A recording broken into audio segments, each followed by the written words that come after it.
La COP26 se poursuit à Glasgow, en Écosse, des rencontres et des tables rondes pour que les pays s'engagent concrètement afin de lutter contre le réchauffement climatique.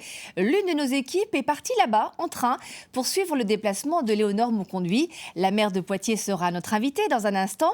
Alors, est-ce que le train est plus écologique que l'avion? Réponse avec François Bombard et Antoine Morel. Tout commence donc ici en gare de Poitiers avec au programme de ce périple deux capitales, Paris et Londres, et 1200 km à parcourir en train.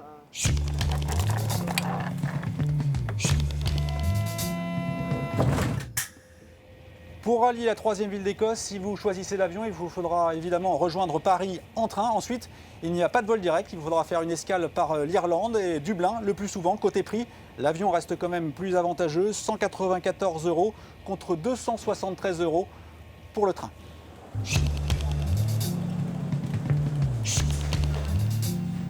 Attention, il faut se présenter au moins 45 minutes avant l'embarquement en gare du Nord, quel que soit le mode de transport choisi.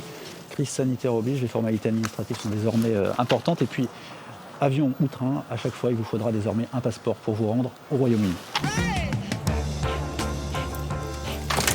Ladies and gentlemen, good morning and welcome on board Eurostar to London St. Pancras International.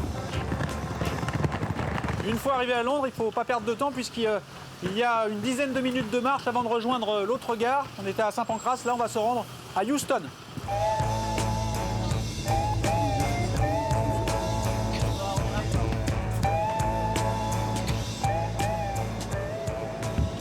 Nous voilà donc arrivés à Glasgow. Le voyage depuis la gare de Poitiers aura duré un peu moins de 12 heures. Le meilleur trajet en avion aurait pu nous en faire gagner 2.